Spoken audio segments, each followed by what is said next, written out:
Vi devo dire subito che questo incontro sull'Europa dopo Babele si realizza a cura dell'Arlef. Abbiamo qui il suo presidente Lorenzo Fabbro che vi dirà alcune cose. Grazie. Buondì, mandi a tutti e a tutti, benvenuti a questa convegna. Io sparti il saluto a me personale, naturalmente, e anche dall'Agenzia regionale Pelenghe Furlane. L'Agenzia regionale Pelenghe Furlane, che è un organo strumentale della regione, l'organismo di politica linguistica che per conto della regione Friuli Venezia Giulia si occupa delle politiche linguistiche sulla lingua, che riguardano la lingua friulana.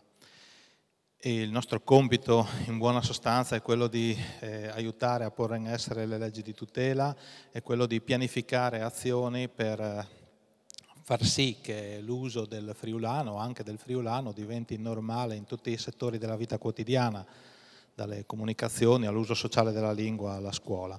Un compito importante, un compito non facile. Io vi ho salutato, vi ho portato il saluto nella nostra lingua, in friulano, e qui in Friuli dovremmo sempre porlo anche nelle altre lingue regionali, che sono lo sloveno e il tedesco, e oltre a queste 3 lingue della nostra regione accanto all'italiano, abbiamo 4 lingue ufficiali, ma anche tanti dialetti e anche tante lingue portate dalla nuova immigrazione, quindi dal punto di vista delle lingue il nostro territorio è veramente un territorio ricco anche di opportunità. Per venire al titolo di questo convegno, Babele, ecco, Babele in Friuli c'è sempre stato, ma in un senso positivo, non con un'accezione negativa. Non abbiamo mai avuto paura di Babele, il Friuli è sempre stato multiculturale e multilinguistico. Purtroppo dall'unità d'Italia in poi non è successo solo in Italia, è successo anche in altri stati d'Europa. È stata fatta una politica linguistica che naturalmente era necessaria per alfabetizzare i cittadini dello Stato italiano, però poteva essere fatta diversamente. I dialetti, le lingue regionali sono state escluse dai mezzi di comunicazione, dalla scuola, con politiche che potremmo in qualche caso definire anche violente, forse eccessive. Ci si è accorti che questo è un errore, perché la ricchezza anche linguistica è una ricchezza e si sta cercando di recuperare, però non è facile. Credo che anche nel dibattito, grazie agli ospiti di oggi, queste cose verranno sviscerate. Diciamo solo che per aspettare che venga riconosciuto un diritto costituzionale, quello della tutela delle minoranze, l'articolo 6 della Costituzione, abbiamo dovuto aspettare il 99, più di 50 anni. Ce ne parlerà credo Peppe Corongio, che è esperto, è rappresentante degli amici sardi, ma è esperto anche di queste questioni. Il senatore Palermo potrebbe e ci parlerà credo anche della ratifica della Carta Europea per le lingue minoritarie, che lo Stato italiano ha firmato 15 anni fa, ma deve ancora ratificare, e così via. La situazione non è semplice e le questioni delle lingue attengono a diritti. Ho fatto riferimento prima alla Costituzione, a leggi nazionali e regionali e anche a trattati europei, attengono a valori anche quali l'identità, che non è assolutamente e mai da sottovalutare. L'identità deve essere vista in forma aperta, naturalmente, non in forma chiusa. Può essere anche un'identità plurale, ma gli aspetti della lingua sono gli aspetti preminenti per quanto riguarda l'identità, assieme alla cultura, alle tradizioni, al paesaggio. E poi anche opportunità. Le lingue vogliono dire anche opportunità, e se non le sfruttiamo noi in un territorio come il nostro, chi mai dovrebbe sfruttarle? Credo che la dottoressa Pavatti, che è esperta di scuola, ci parlerà del plurilinguismo a scuola, non del friulano a scuola, ma di come si imparano le lingue a scuola e di come noi potremo sfruttare il bilinguismo di base che abbiamo in regione per mettere su veramente una scuola europea, una scuola dove si insegna veramente ad imparare, dove si impara ad imparare le lingue, partendo proprio dalle lingue regionali, dalle nostre lingue dell'ambiente. Purtroppo è un dibattito questo che molte volte nel nostro paese è arretrato, e quindi è bene portarlo avanti, è bene parlarne. Quindi Io ringrazio veramente vicino lontano il Presidente Verona e il Comitato Scientifico anche di vicino lontano. Quest'anno abbiamo realizzato questo accordo e siamo veramente felici di essere qui, insomma, perché in questa manifestazione dove la cultura del dialogo, del rispetto e del riconoscimento del valore delle differenze è uno dei contesti ideali per parlare di queste cose. Speriamo che questa collaborazione possa continuare in modo proficuo anche in futuro. Io concludo il mio intervento di saluto citando una frase di Pierluigi Cappello, che è molto citato e ci fa piacere, è un poeta tra i più importanti friulani, anche a livello italiano e anche internazionale. Tra l'altro lo cito anche perché quest'anno è vincitore del premio Terzani. Qualche anno fa è stato realizzato un libro della Forum, curato dalla professoressa Fachin Schiavi, a cui venivano poste delle domande che corrispondevano anche a altrettanti, una decina di luoghi comuni o pregiudizi sulla lingua.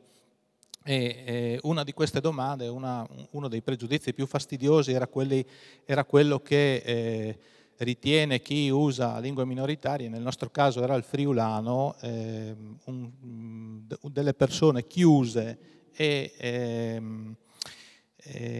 non aperte verso gli altri e provinciali. Ecco, questa era la domanda. Ecco, vi leggo la risposta di Pierluigi Cappello e ve la leggo in friulano. A mi somec al sedi provincial accettar in maniere acritiche qualsiasi modello culturale impunut, senza tenere conto di cui che si è. Conosci se stesso al costituirsi il prince cialin per capire l'altri e per preseare le sue differenze. Io credo che in queste parole possono essere sicuramente prese come manifesto sia per vicino lontano ma anche per l'Arlef, per il lavoro che dovremo fare e voglio sperare anche per tutti noi. Quindi partiamo da qui, buon convegno, grazie a tutti. Mandi. Grazie Presidente. Attenzione. Per parlare di questi problemi abbiamo qui alcuni esperti che adesso vi cito in ordine alfabetico. Giuseppe Corongiu, che è direttore del servizio lingua sarda della Regione Autonoma della Sardegna, e Francesco Palermo, che è professore di diritto pubblico comparato all'Università di Verona e direttore dell'Istituto di Federalismo e Regionalismo di Bolzano. Dal 2013 è senatore della Repubblica, eletto nel collegio uninominale di Bolzano nella lista Südtiroler Volkspartei, PD, con il sostegno dei Verdi. E poi abbiamo Patrizia Pavatti, che si spende su questi problemi sul campo come dirigente scolastica, però ha un percorso importante nella regione come nell'ufficio scolastico regionale su questi temi. Lascio a loro la parola con la moderazione per l'Arlef del suo direttore Walter Cisilino e per vicino lontano di Giorgio Ziffer, che insegna slavistica, lingue slave all'Università di Udine ed è direttore del Centro per il Plurilinguismo dello stesso Ateneo. Grazie e buon ascolto. Buonasera a tutti. Io vorrei dire anzitutto che sono particolarmente felice se questo pomeriggio, nonostante il tempaccio, parliamo di lingue, perché a vicino lontano anche negli anni scorsi in più occasioni abbiamo trattato da vari punti di vista l'argomento delle lingue, quindi è anche in qualche modo un segno di continuità che noi questo pomeriggio siamo qui a parlarne di nuovo, e sono particolarmente contento che lo facciamo con con William Cisilino e con degli ospiti che hanno delle competenze, delle conoscenze così molto diverse fra di loro, che spero così aiuteranno a dar vita a un vero dialogo su questi argomenti. Le lingue sono di per sé un argomento molto molto interessante, ma noi non parleremo tanto delle lingue europee in quanto tali. Ne parleremo perché le lingue sono molto importanti anche da molti altri punti di vista, possono essere importanti sul piano, e lo sono, sul piano culturale, sul piano storico, sul piano filosofico, artistico, neuroscientifico, neurocognitivo. A noi naturalmente sta a cuore soprattutto la dimensione, direi, culturale, sociale e politica. 2 parole sul titolo che è stato già citato. Dopo Babele voleva essere anche un omaggio velato, una citazione nascosta di un importante libro di un grande studioso contemporaneo, George Steiner, un libro uscito già a metà degli anni 70, se ricordo bene, dove si parla del linguaggio, della pluralità delle lingue e di tutti i problemi connessi con la traduzione, dove l'autore identifica i problemi della traduzione con quella della comprensione, per cui parlare di lingue significa anche parlare della lingua in sé, del linguaggio e viceversa. L'Europa e le lingue non ha bisogno di molte parole di commento, esiste un'Europa, esiste anche un'Unione Europea, esistono molte lingue. L'Europa non ha una sola lingua come ce l'hanno gli Stati Uniti. Il numero di lingue parlate in Europa varia a seconda delle stime che vengono proposte, si va da un minimo di una cinquantina di lingue a 200-250 lingue. Sembrano tantissime, ma se pensiamo che sulla Terra si parlano circa 5.000 lingue e quindi 25 lingue per ogni Stato, anche il plurilinguismo europeo, che è molto forte, però acquista, come dire, un carattere diverso e non è più così terribile come forse sembra a prima vista. C'è però naturalmente un problema, perché un'Europa unita, un'Unione Europea deve poter comunicare al proprio interno, e quindi abbiamo già sentito introdurre il tema delle lingue minoritarie, delle lingue regionali, ci sono poi le lingue nazionali, c'è l'inglese che in questo momento per forza di cose occupa una posizione preeminente, e bisogna vedere appunto come armonizzare questo insieme di lingue in un'epoca post-babelica, che naturalmente non vale solo per l'Europa ma vale per tutti gli stati del mondo, con la necessità di riuscire a dialogare. Io non vorrei dire molto di più, un'ultima cosa però sì, e con questo darò la parola a William Cisilino, che naturalmente noi vorremmo vedere al mondo delle lingue europee da vari punti di vista. Un punto di vista molto importante è naturalmente quello del Friuli Venezia Giulia, in un'ottica non provinciale ma in un'ottica, vorrei dire, europea. Se il Friuli Venezia Giulia è alla periferia dell'Italia, questo significa però anche che il Friuli Venezia Giulia è nel centro dell'Europa. Ecco, mi auguro molto che fra i vari punti di vista, magari anche facendo un paragone con la situazione della Sardegna e del Sardo, però questo punto di vista del friulano, del Friuli Venezia Giulia, venga valorizzato, perché è qualcosa che permette di capire un po' meglio qual è l'insieme di difficoltà e di opportunità che offre il plurilinguismo europeo. Do la parola a William Cisilino. Grazie professor Ziffer, soprattutto per aver fatto questo inquadramento non solo europeo, anche mondiale sulla questione delle lingue. Proprio già questo ci insegna che parlando di questo argomento non parliamo di qualche cosa di prettamente locale o, come si dice, provinciale. Devo dire che girando l'Europa, girando il mondo, ma soprattutto l'Europa, mi sono accorto che è scarsamente conosciuta questa caratteristica della nostra regione, cioè di essere l'unico posto in Europa dove da secoli convivono le 3 grandi famiglie linguistiche e culturali del vecchio continente, quella slava, quella latina e quella germanica. E forse su questo si potrebbe fare molto. Venendo qui assieme a voi, agli ospiti, che peraltro appunto ringrazio, soprattutto quelli che sono venuti da più lontano, venendo qui si commentava un po' la situazione politica, perché penso che sia importante che parliamo, magari sfioriamo l'argomento anche delle politiche europee, visto che fra qualche settimana ci saranno le elezioni europee, un appuntamento importantissimo. E si diceva appunto che il tema delle lingue non c'è, è molto evanescente.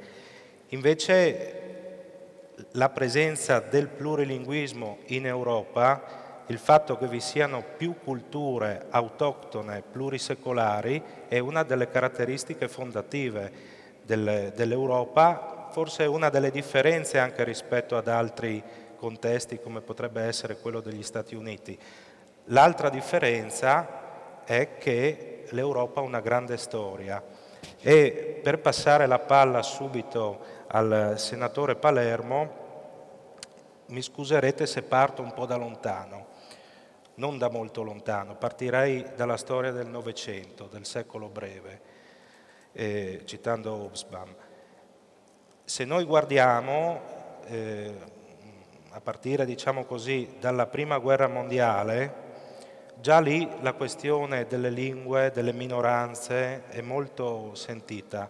Quando termina la Prima Guerra Mondiale c'è la famosa impostazione di Wilson che cerca di risolvere i problemi dei nazionalismi che erano ancora molto caldi, problemi che poi sappiamo bene non sono stati risolti, perché poi da lì in poi c'è la nascita dei fascismi, del nazismo, eccetera. Arriviamo alla Seconda Guerra Mondiale con questi problemi sempre aperti, cioè la difficoltà degli stati, soprattutto degli stati neocostituiti, di accettare al proprio interno la pluralità. Non parliamo di altri tipi di pluralità, ma sicuramente anche della pluralità linguistica e culturale. Arriviamo poi alla fine della Seconda Guerra Mondiale e alla nascita, la grande intuizione, che era di molto precedente, ma alla grande intuizione che pian piano comincia a diventare realtà, no? E nascono le prime cellule che porteranno poi alla Comunità Europea, poi all'Unione Europea, con delle timidezze fino all'89, ovviamente perché c'era un'altra questione più importante da seguire, devo dire con un entusiasmo anche per noi piccole minoranze, indifese, senza uno Stato, diciamo, che ci faceva un po' da balia come in altri casi, no? Noi sardi, catalani, no?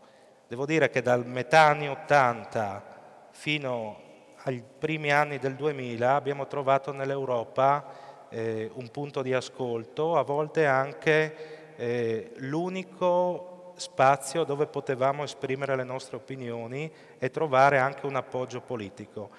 Poi, quando c'è stato il famoso allargamento, su cui personalmente sono molto d'accordo e qui non c'è il tempo per discuterne, però è un dato di fatto che l'ingresso di nuovi stati, soprattutto dell'Est, con problemi molto complicati sulla questione delle minoranze, ha un po' smorzato questo tema, nonostante sia stato sottolineato, l'abbiamo citato qui anche nel libretto, nella Carta dei diritti dell'Unione Europea, anche la questione linguistica trova una sua dignità.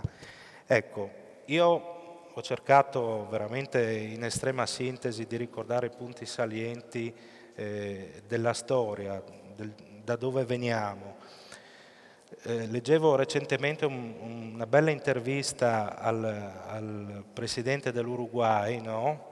Che ha avuto delle vicende umane molto tragiche, perché è stato un guerrigliero, ha lottato per anni, incarcerato, eccetera, e gli hanno chiesto come fa lei, con tutto quello che ha passato, no, a guardare con ottimismo al futuro, e lui ha risposto: la natura ci ha messo gli occhi davanti perché dobbiamo guardare avanti.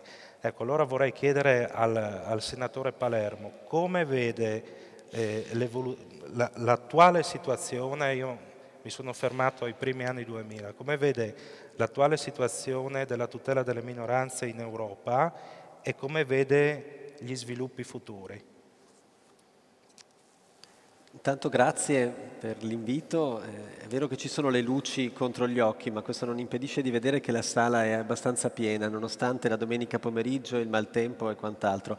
Perché dico questo? Perché da giurista sono abituato a cominciare a lavorare con i problemi dopo che c'è già stato un processo di selezione sociale che ha portato a creare un riconoscimento normativo, ad esempio, di una minoranza o di una lingua e così via.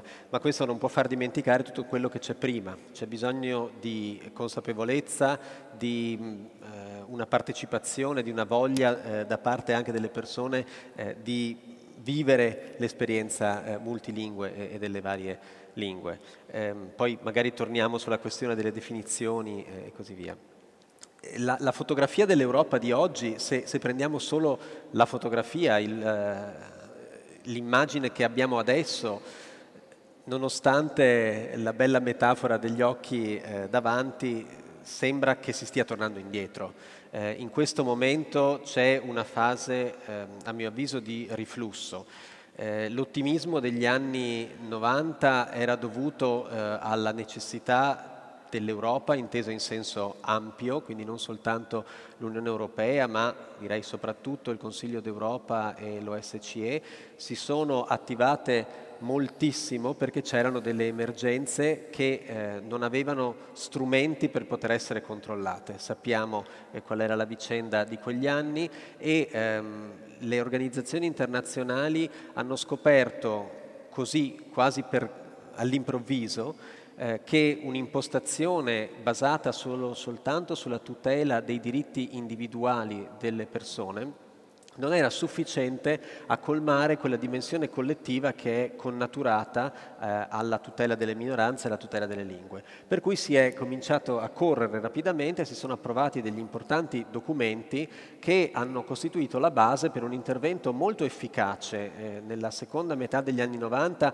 fino più o meno al periodo dell'allargamento. Non so quanto la questione dell'allargamento sia stata determinante, di certo è che da allora in poi, diciamo negli ultimi 10 anni, c'è stato un progressivo ritorno alla centralità degli Stati, per tutta una serie di motivi.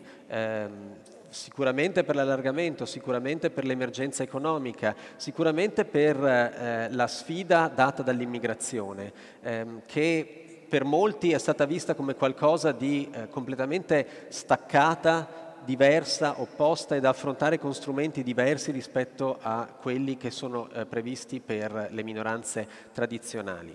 Anche su questo si potrebbe discutere a lungo. Fatto sta che la questione minoritaria è sostanzialmente sparita dalla circolazione e si è inaugurata una fase di nuovo statismo, direi così.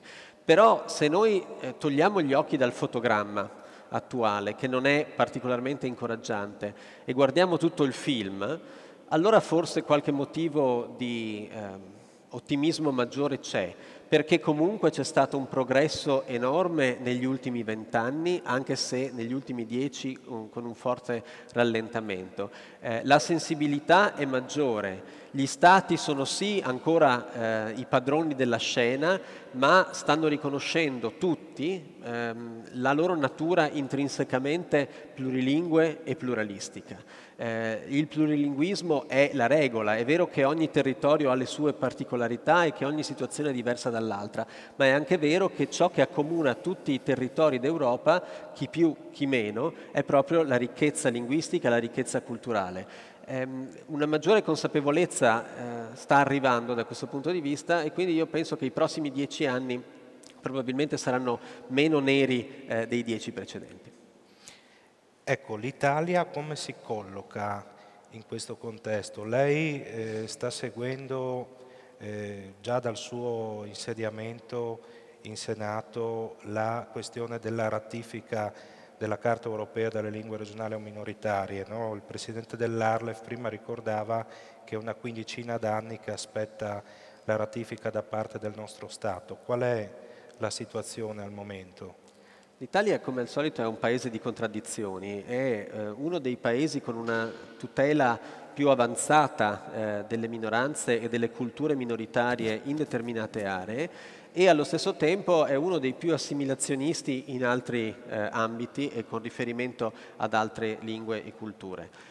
Questa forte asimmetria, da un lato una certa asimmetria è naturale, connaturata, perché le situazioni sono diverse, le lingue sono diverse. Credo però che sia una simmetria eccessiva in questo momento.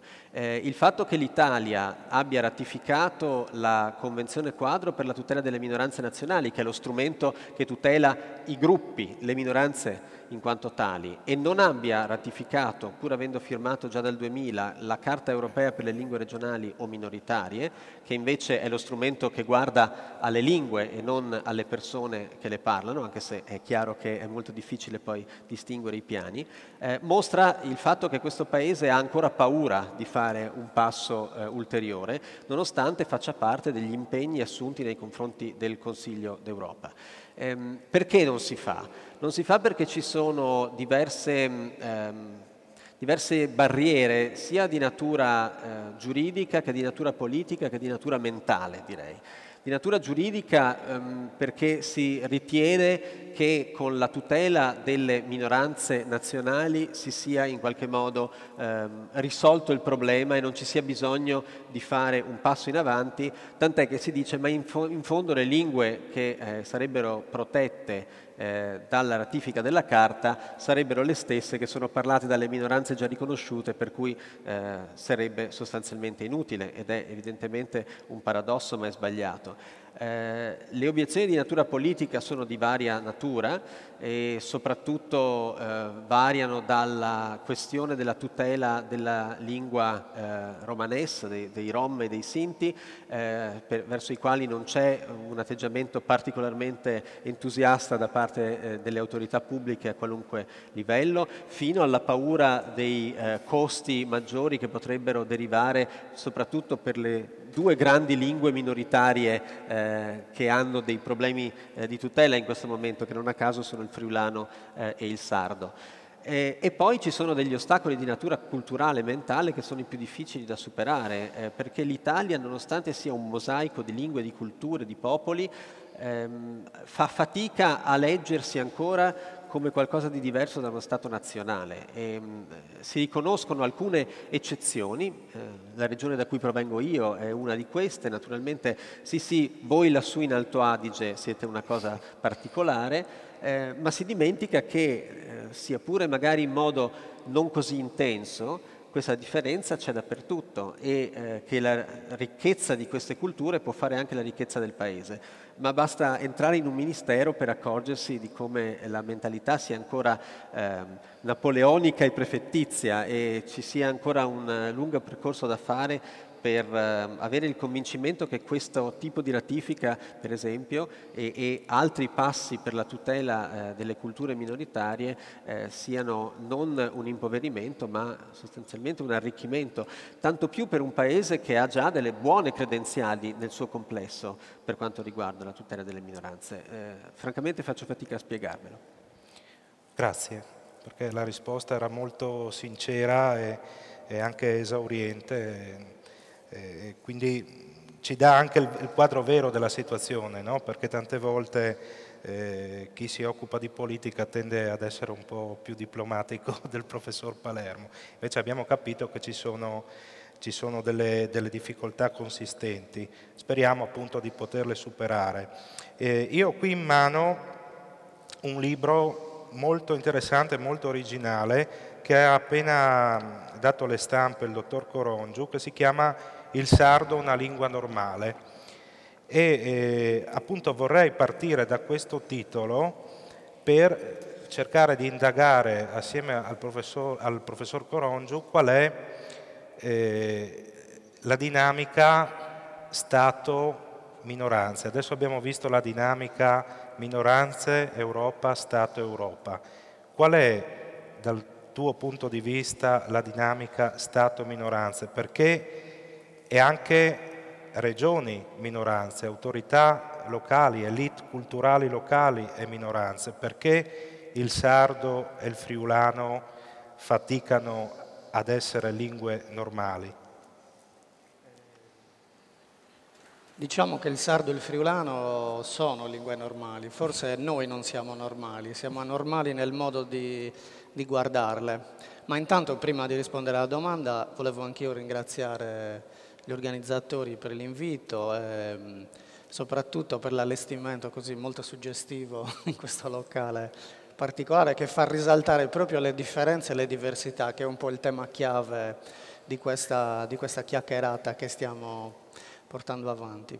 Beh, diciamo che, visto che si è cominciato a parlare un po' fuori dai denti, così un po' in maniera non accademica, possiamo anche continuare e possiamo dire che l'atteggiamento dello Stato italiano nei confronti delle lingue minoritarie è particolarmente ipocrita.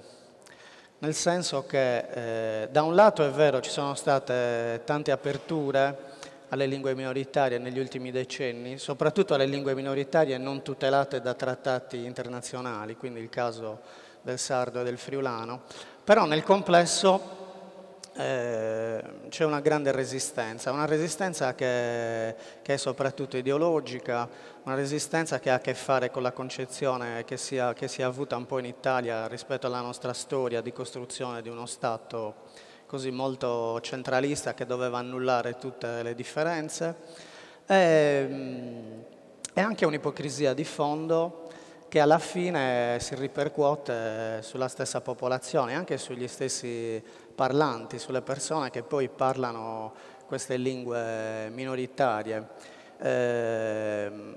Infatti io ho definito il sardo una lingua normale, come nel titolo di questo libro, come anche un atteggiamento provocatorio, intanto anche nei confronti dei miei conterranei e delle istituzioni sarde, anche perché sono convinto che per quel che riguarda almeno il caso della Sardegna, che in questo momento la questione della lingua minoritaria non sia tanto un fatto di predominio o di forza dello Stato che vuole imporre le sue leggi, le sue regole e la sua lingua, cosa peraltro legittima, quanto piuttosto un mancato funzionamento interno di democrazia all'interno della società sarda.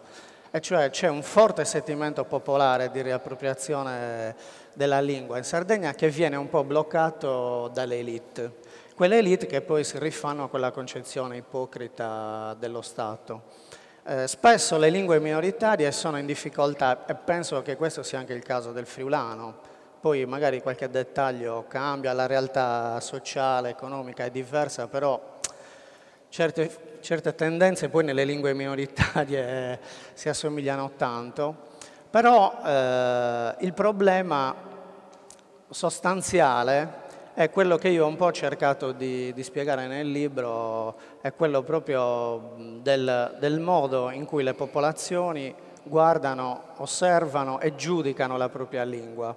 Nel libro ho fatto un po' il parallelo con un libro che ho letto anni fa e mi è sempre piaciuto molto, il libro dello storico della cultura palestinese statunitense Edward Said, Orientalismo, che racconta proprio dell'idea, a partire dal Medioevo fino ai nostri giorni, dell'idea che l'Occidente si è fatto dell'Oriente, fino a portare poi queste idee, questi miti, questi luoghi comuni, attraverso il colonialismo europeo, fino ai paesi del vicino, medio e lontano Oriente, fino anche a formare le classi dirigenti dell'Oriente attraverso il pensiero occidentale.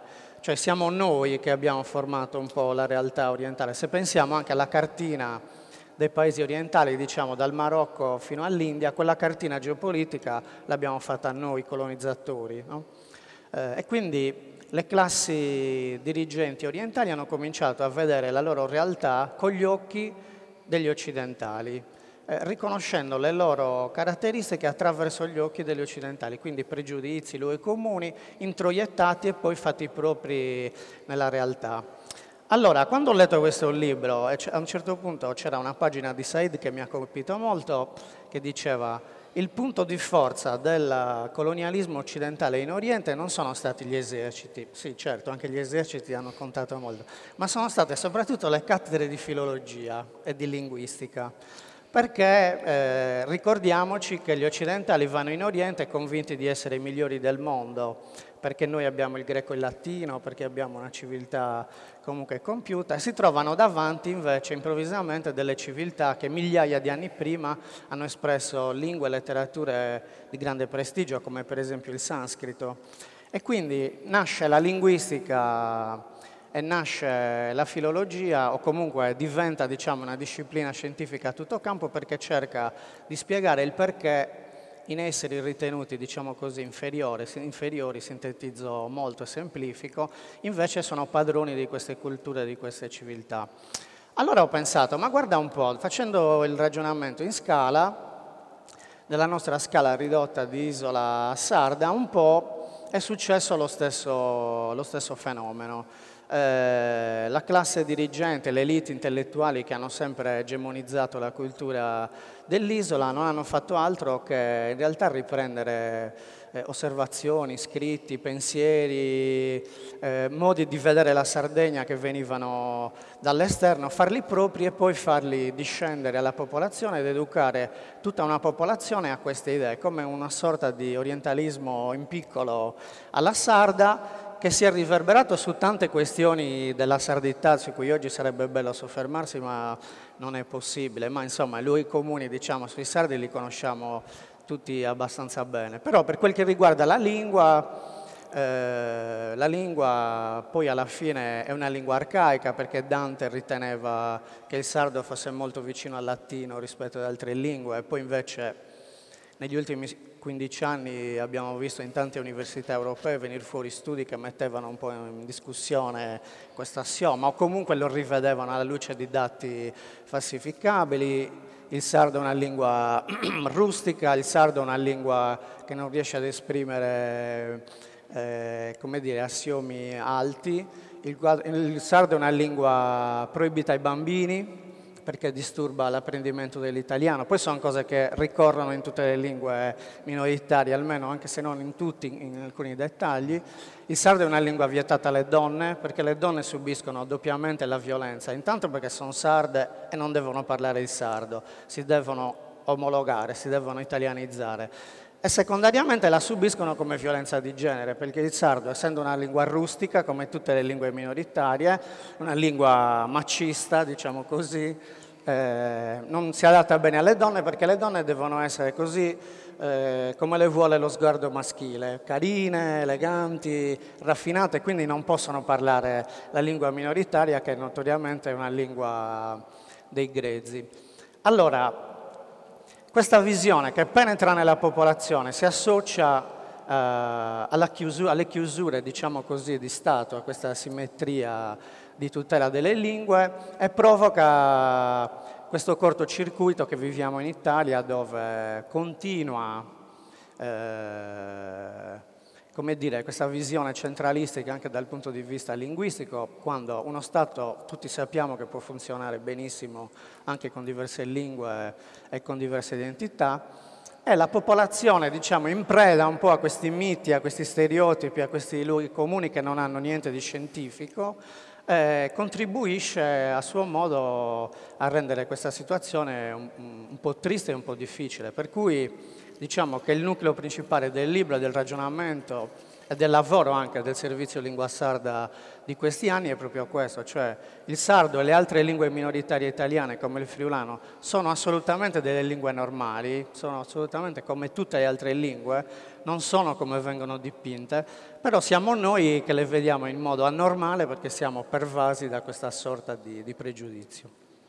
Grazie Corongiu per la risposta, anche qui molto esplicita, senza giri di parole. Poi la cosa singolare è che spessissimo questi luoghi comuni sono l'esatto opposto della realtà, sì, come nel caso appunto la conoscenza di una lingua minoritaria rende difficile o addirittura impossibile l'apprendimento di una o più lingue altre. Invece abbiamo ormai scoperto da anni con delle prove scientifiche, la professoressa Sorace, che insegna all'Università di Edimburgo ed è di origini sarde, no? È stata più volte in Sardegna e l'amico Corongiu ce l'ha fatta conoscere anche qua in Friuli, proprio ha dimostrato con vari studi come sia vero l'esatto opposto, cioè la conoscenza di più lingue, il bilinguismo, il trilinguismo nella prima infanzia, a prescindere dalla lingua che viene parlata, quindi a maggior ragione se è una lingua minoritaria, favorisce l'apprendimento di altre lingue. E qui credo sia utile tornare la parola al professor Ziffer per tutti i discorsi collegati a questo argomento. Certo, io adesso vorrei chiedere qualche cosa alla dottoressa Pavatti, che per ora è l'unica di noi che ancora non ha parlato, solo una battuta sui vari riferimenti che ha fatto il dottor Corongiu agli stereotipi, ai luoghi comuni sulle lingue. Mi veniva in mente ascoltandola che sarebbe interessante, immagino che qualcuno lo abbia già fatto, ma io non conosco studi di questo tipo, sarebbe interessante raccogliere proprio un elenco di tutti i luoghi comuni, di tutti gli stereotipi formulati sul conto delle lingue, veramente da quelli più innocui del tipo quella tal lingua è facile o quell'altra è difficile.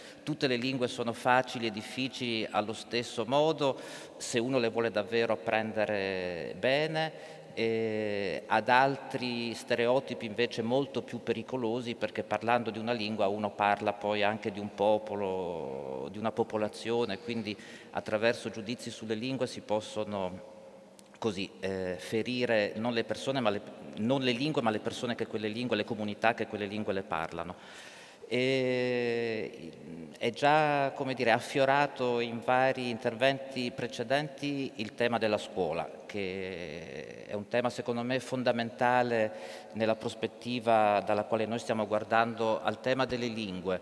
E vorrei solo ricordare, perché giustamente credo sia accennato anche come dire, all'effetto che il sistema scolastico italiano, ad alcuni effetti che soprattutto in alcuni periodi la scuola ha avuto sull'uso e sulla conoscenza dei dialetti. Vorrei però anche ricordare che 150 anni fa, quando è nata l'Italia, quando è nato lo Stato italiano, anche lì i linguisti oscillano un po' nelle loro stime, ma insomma gli italiani che parlavano l'italiano erano tra il 5 e il 10%.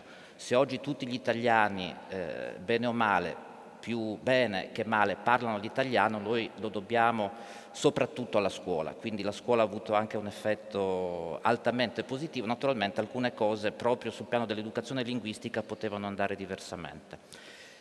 Il plurilinguismo è un termine, come tanti termini linguistici, che ha vari significati, anche se è un termine tecnico, appunto, non ha un solo significato. Io vorrei distinguere molto brevemente un plurilinguismo che è un'eredità del passato, per cui ci sono delle aree, delle zone dove si parlano più lingue, il che vale per gran parte dell'Europa, e quello è un plurilinguismo, come dire, che chi si trova a nascere in quelle zone o chi si trasferisce per ragioni di lavoro, per ragioni familiari, è un plurilinguismo che trova già diciamo belle formato. E poi c'è un plurilinguismo che invece va educato, che va costruito. E nell'Europa di oggi questo credo che sia un tema molto molto importante. La scuola naturalmente può e deve, soprattutto in alcune zone, aiutare anche a conservare un patrimonio linguistico che già c'è. Però nell'Europa di oggi credo che la scuola debba anche e soprattutto costruire un vero plurilinguismo. La dottoressa Pavatti credo sia, come poche persone fra noi, indicata per così esprimere il punto di vista della scuola, che veramente ha o dovrebbe avere, laddove ancora non lo ha, un ruolo veramente essenziale nel favorire una maggiore conoscenza e consapevolezza. Ecco, non mi ricordo più chi di voi ha usato il termine consapevolezza, credo che sia un termine fondamentale, una migliore cultura linguistica di cui la consapevolezza di questi problemi, al di là della conoscenza tecnica delle lingue, è veramente un elemento fondamentale. Le chiederei volentieri appunto qual è la visione di una dirigente scolastica che ha avuto anche un ruolo importante nella nostra regione e come lei vede sia nel Friuli Venezia Giulia ma magari anche un po' più in grande il ruolo della scuola, che forse in Italia, ecco, un'altra dei paradossi della nostra Italia è che ci sono insegnanti bravissimi, scuole che funzionano meravigliosamente bene e però un sistema che nel suo insieme non funziona bene come dovrebbe. È di qualche anno fa una riforma della scuola che ha cancellato di fatto la seconda lingua straniera alle superiori, che è una cosa del tutto anacronistica, e anche questo cozza con una realtà invece scolastica che è piena di fervore, di fermenti positivi. Prego. Tema di grande interesse, quello del plurilinguismo nella scuola. Anch'io ringrazio, quindi come gli altri ospiti, per l'opportunità che ci viene data di discutere intorno a questo tema estremamente importante. Ma secondo me va fatta prima di tutto una distinzione tra quelle che sono le competenze dello Stato e quelle che sono le competenze della scuola, quindi nell'ambito dell'autonomia scolastica. Sono stati fatti sicuramente passi da gigante negli ultimi anni, perché siamo passati da un sistema completamente governato dal centro a un sistema in cui c'è una sfera, un ambito di autonomia lasciato alle scuole, agli istituti scolastici, alle regioni, che è ancora per molte parti inesplorato. Infatti all'interno di questa dimensione di autonomia abbiamo sviluppato, quindi come Regione Friuli Venezia Giulia, proprio l'insegnamento del friulano avviato nella scuola dallo scorso anno scolastico, non riconosciuto a livello centrale, quindi dobbiamo anche considerare che non esiste una classe di concorso per docenti di friulano, quindi la Regione ha dovuto costituire un elenco di docenti con competenze riconosciute per l'insegnamento della lingua friulana. Mille difficoltà, perché questo significa poi inserire nella scuola, in quello che è il curricolo di scuola, per curricolo intendiamo proprio il piano di studi, il piano organizzativo e formativo della scuola, un esterno in qualche modo, no? Cioè un insegnamento che non appartiene a quello che è governato invece dal piano di studi che fa parte dei livelli essenziali delle prestazioni e quindi dato dallo Stato. Tema del plurilinguismo abbastanza recente, consideriamo che l'insegnamento obbligatorio della lingua nella scuola primaria è abbastanza recente. Abbiamo mosso i primi passi negli anni '80 quando a livello integrativo quindi veniva offerto l'insegnamento della lingua e poi negli anni appunto si è ragionato sull'importanza con dibattiti non da poco, abbiamo sentito anche qui alcuni accenni, lingua sì, lingua no, da che anno iniziamo prima e iniziano dopo. Nella scuola dell'infanzia consideriamo che ancora non c'è l'insegnamento della lingua straniera, c'è invece il friulano, infatti la dimensione del friulano quindi nasce proprio già alla scuola dell'infanzia. E abbiamo la scuola secondaria di primo grado, la scuola media, che prevede opportunamente, come anche ben detto dal Consiglio d'Europa, come consigliato dal Libro Bianco qualche anno fa, la seconda lingua straniera. E appunto purtroppo la riforma degli ordinamenti scolastici della scuola secondaria di secondo grado, della scuola superiore recente del 2010, con la volontà di essenzializzare i piani di studio, anche perché ricordo che la riforma precedente ancora era del 1923, la riforma Gentile, poi negli anni sono state fatte tutta una serie di sperimentazioni che in realtà si erano poi consolidate nel tempo e quindi c'è stata la volontà di dare un'essenzialità ai piani di studi della scuola superiore. Quindi limitando a una lingua straniera lo studio delle lingue, alcune lingue in più ci sono naturalmente nei licei linguistici, in alcuni indirizzi turistici o legati al marketing, però per lo più se io mi iscrivo in un normale liceo scientifico, ad esempio, trovo una lingua straniera, così nel liceo classico, scienze umane, eccetera. Ecco, questo fatto naturalmente ha portato le scuole a sviluppare gli spazi di autonomia, offrendo quindi una seconda lingua laddove possibile, più che nell'autonomia, devo dire, negli spazi extracurricolari, a pagamento, quindi un'opzione scelta dalle famiglie, ed è chiaro che questo quindi ha portato a creare anche delle situazioni magari d'élite che si possono permettere questa seconda lingua, altri che per diversi motivi contestuali invece non scelgono questa opportunità. Quindi c'è molto da fare senz'altro. senz'altro. E va anche detto che noi ci ritroviamo adesso nella scuola ad avere un plurilinguismo normale nelle classi, che è dato proprio, anzi multilinguismo, perché c'è anche questa distinzione che fa il Consiglio d'Europa che mi sembra molto opportuna, cioè multilinguismo è la convivenza di più lingue in un determinato territorio, plurilinguismo è la possibilità invece di parlare più lingue, di esprimersi in più lingue da parte della persona. Quindi noi abbiamo delle classi che in realtà non sono mai monolingui, intanto perché ci sono tante etnie all'interno di una classe e sempre di più. Abbiamo persone che si sono trasferite, quindi magari sono di seconda generazione, ma ci sono anche tante persone in transito a medio termine, rimangono per un periodo lungo, oppure sono di breve transito perché rimangono per un periodo limitato. Quindi abbiamo questa situazione nelle classi e devo dire che il monolinguismo non c'è mai, nemmeno da parte di chi appartiene a un determinato contesto, proprio perché è stato detto, e lo sottolineo, la lingua è cultura, quindi anche essere italofoni significa comunque essere portatori di un contesto culturale, familiare, che appartiene ai settori non formali e informali dell'educazione, che appunto sono differenti di persona in persona. Allora, per quanto riguarda nello specifico la nostra lingua minoritaria, quindi il friulano, certo è bene che sia stato attivato l'insegnamento, ci sono ancora tanti punti di criticità, però abbiamo iniziato questa strada, ci siamo avviati in un percorso. Probabilmente ci sarà ancora la necessità di mettere mano alla situazione che ha bisogno di intanto fare una giusta informazione, perché io ricordo lo scorso anno quando è partito la preoccupazione di molte famiglie. Si fa friulano e quindi non si fa inglese. Naturalmente non è così, il friulano non toglie nulla alle lingue straniere proprio perché viene inserito in un contesto curricolare dove va utilizzata quest'ambito di autonomia delle scuole, proprio delle scuole.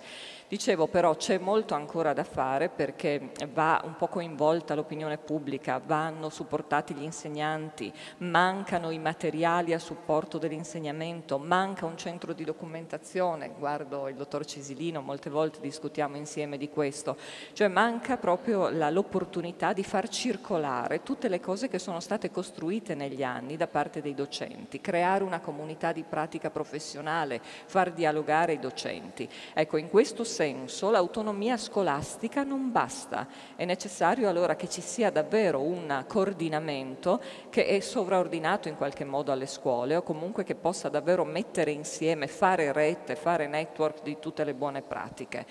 Però la nostra è anche una regione di confine, è una regione transfrontaliera, è una regione che ha la possibilità di dialogare molto facilmente con gli amici della Slovenia, con gli amici dell'Austria, quindi una regione che davvero si pone al centro dell'Europa e che può agevolare quindi questi scambi e approfondire quindi un plurilinguismo che ha a che fare innanzitutto con la lingua dei vicini e poi con le lingue dell'Europa.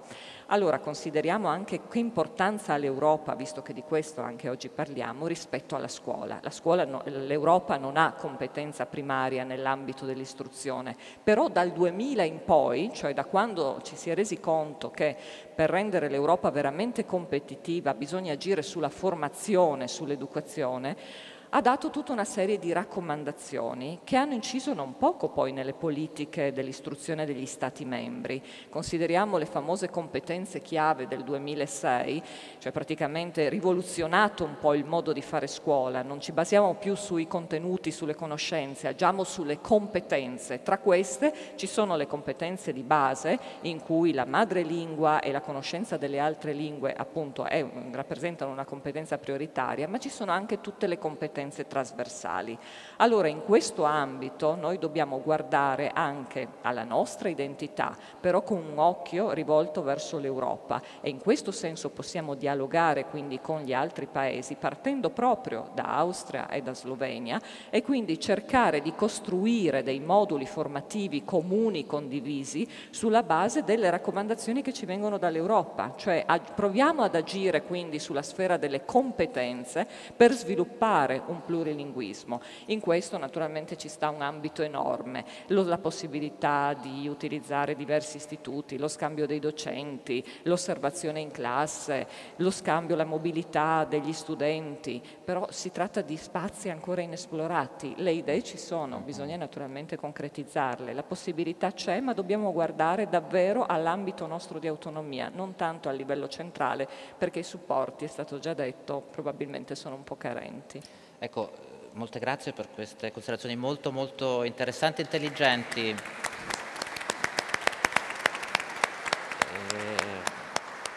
Hai detto, mi ha fatto molto piacere sentirlo, le idee ci sono, nella scuola ci sono. Io vorrei chiedere al professor Palermo, in Senato, che lei conosce dal di dentro, ci sono delle idee su questi argomenti, in questa prospettiva? Si vota fra 2 settimane per il nuovo Parlamento europeo. L'impressione da così normale cittadino è che dei temi dei quali stiamo ragionando noi oggi, i nostri politici, come dire, o non sono competenti o non si interessano o tutte e due le cose insieme. Spero di sbagliare, ma ho paura di no, non so. Idem, spero di sbagliare, ma penso proprio di no. È un discorso che non si fa mai, non si sente mai, non c'è sensibilità semplicemente. È il discorso in realtà che si faceva prima. In fondo quanto se ne parla nei media, quanto se ne parla nel discorso comune, quanto se ne tiene conto. In realtà il Parlamento è, ahimè, lo specchio del Paese, purtroppo, e non c'è una sensibilità se non per piccolissimi ambiti rispetto a queste cose, e non c'è neanche lì. La domanda forse che viene è se deve veramente occuparsene il Parlamento o meno. Io non ne sono certo, forse è meglio lasciare che quanto più possibile se ne occupino le organizzazioni competenti, le amministrazioni competenti, agenzie specializzate, e che poi arrivino più o meno con la legge confezionata. Lasciare una discussione di questo genere al Parlamento, visto che parlo in maniera molto franca e dico quello che mi pare di aver capito, anche vedendo i meccanismi da lì dentro, credo che non abbia molto senso. Insomma, forse non soltanto è così come dice lei, ma credo che non ci sia nemmeno da aspettarsi ragionevolmente un cambiamento di prospettiva. Questo, come dire, da un lato ci deprime un po', dall'altro magari ci incoraggia a continuare a difendere, a diffondere queste idee per far crescere, far maturare, lievitare una maggiore coscienza del problema anche nelle famiglie, tra le persone che magari su questi argomenti non hanno riflettuto così a fondo fino ad oggi, ma che sono tutti interessati. Non crede, ma la domanda la vorrei fare a tutti e tre, che un po' più di federalismo linguistico non possa piano piano, come dire, favorire un po' tutti, cioè difendere le lingue minoritarie, le lingue regionali, e difendere anche le altre lingue europee che rischiano di essere schiacciate sotto il peso dell'inglese, perché dobbiamo dire la verità, si rischia di andare verso, come dire, un monolinguismo nazionale appena temperato dalla conoscenza dell'inglese, conosciuto magari non benissimo. Adesso l'inglese va benissimo, è necessario conoscerlo nel mondo di oggi, nell'Europa di oggi, però da solo non basta l'inglese, ecco, lì trovare gli spazi, appunto. A me tempo fa è venuto in mente questo termine di federalismo linguistico per dare la possibilità, appunto, a varie regioni, ecco, non semplicemente ai vari stati che possono avere esigenze e storie diverse, ma anche a varie parti dei singoli stati, a varie regioni, di condurre una propria politica che sia insieme regionale ed europea, ecco, che sia un po' più svincolata, non so, ecco, forse al dottor Corongiu. No, semplicemente una riflessione pratica, pragmatica, perché io non sono un linguista, ma sono, diciamo, un uomo, penso di essere un uomo d'azione. Penso che per realizzare questo grande valore europeo e forse globale, basta guardare un po' alle nostre realtà linguistiche, che già in germe, in sé, hanno questo valore del multilinguismo e del plurilinguismo. Se guardiamo la realtà friulana, vediamo questo dato salta all'occhio immediatamente, cioè la convivenza di diverse lingue nello stesso territorio. In Sardegna non è molto diverso, nel senso che il sardo non è l'unica lingua della Sardegna, ci sono altri territori Catalano. che parlano altre lingue, c'è il catalano, c'è una sopravvivenza di ligure nell'isola di San Pietro e a Calasetta, c'è anche il sardo corso nel nord della Sardegna, sassarese e gallurese, che non sono esattamente, diciamo, ceppi evoluti dal latino, quindi possono essere considerate assolutamente altre lingue. Cioè il sardo è una lingua talmente normale che ha al suo interno le sue minoranze, diciamo, da tutelare. Quindi se noi lasciamo un po' perdere quest'idea malata di centralismo linguistico e andiamo verso questo federalismo linguistico, nelle nostre realtà c'era già, basta continuare, diciamo, nel solco dei nostri nonni, delle tradizioni storiche dei nostri territori.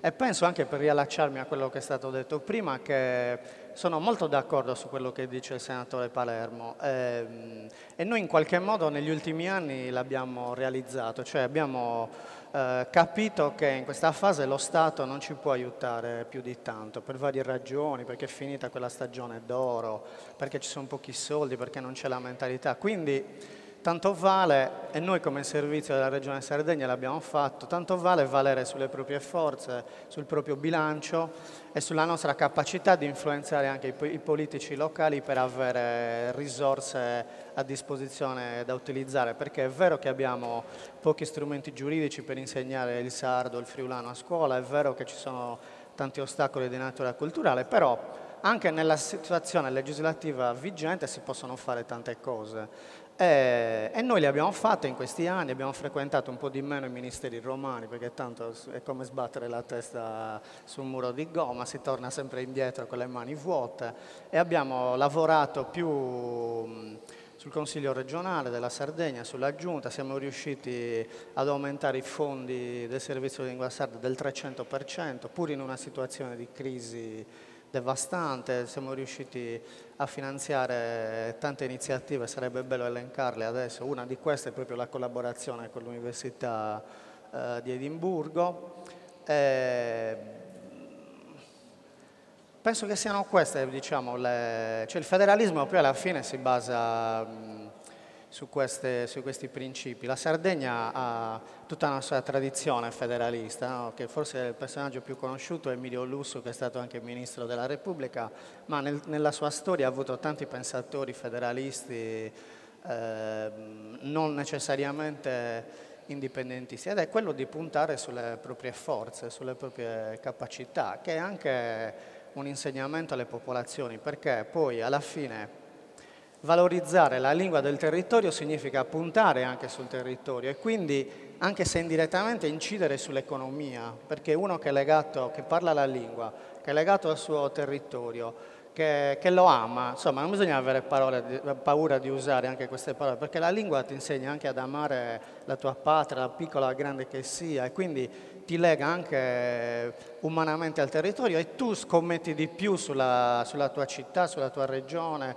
sulla tua isola, e quindi indirettamente lo studio e la sopravvivenza delle nostre lingue ha un'incidenza anche economica da questo punto di vista, cioè migliora economicamente il territorio e lo rende più competitivo, come funziona del resto anche con le produzioni agroalimentari, con qualsiasi tipo di produzione, cioè nel mercato globale quello che premia è la differenza, è la diversità, e noi dobbiamo puntare alla diversità linguistica, secondo me, puntando sulle proprie forze in questo momento, delle comunità, delle istituzioni locali, perché purtroppo lo Stato italiano in questo momento ha tanti di quei problemi che forse conviene occuparsi d'altro. Non so se il professor Palermo vuole aggiungere qualcosa. Mi piace molto anche lo slogan di federalismo linguistico. Io vengo da un territorio dove la convivenza delle lingue è stata ed è tuttora problematica e tuttavia la situazione è cominciata a cambiare quando l'oppressione, la paura sono diventate delle opportunità, quando il brand del territorio, per usare un anglicismo di moda, è diventato più attrattivo proprio per il fatto di essere un marchio bilingue, per essere un territorio bilingue, altrimenti la provincia di Bolzano sarebbe un anonimo territorio alpino come tanti altri, magari depresso, e invece i prodotti si vendono meglio sui diversi mercati proprio perché. Ecco, questo è uno dei tanti esempi, ma in realtà non credo che sia necessariamente un male che la spinta non venga dalle istituzioni centrali. Ex malo bonum, allora a questo punto ci sono tantissime energie da liberare sul territorio, anche perché è più facile poi influenzare determinate decisioni. Che politica scolastica si vuole fare? Certo, dipende da una lingua all'altra, da un contesto all'altro. E allora è sacrosanto che si organizzino le comunità che hanno la possibilità di farlo. Avere una politica linguistica dal Brennero a Lampedusa è probabilmente addirittura controproducente, quindi può essere deprimente, poteva sembrare deprimente, in parte lo è la mia risposta di prima, ma sono contento dell'integrazione rispetto alle opportunità che in realtà queste opportunità già ci sono. Forse dovremmo avere un po' più il coraggio semplicemente di liberare le briglie. Cosa deve fare il Parlamento nazionale? Deve per esempio ratificare la Carta europea delle lingue regionali o minoritarie e basta, e poi lasciare che siano le autorità regionali e locali a dare una concreta attuazione, ad esempio. Insomma, come dicevo all'inizio, forse il quadro può sembrare fosco in questo momento, ma basterebbe veramente molto poco per liberare le energie che nella società ci sono, e la consapevolezza della ricchezza del patrimonio culturale e linguistico in particolare potrà soltanto aiutarci.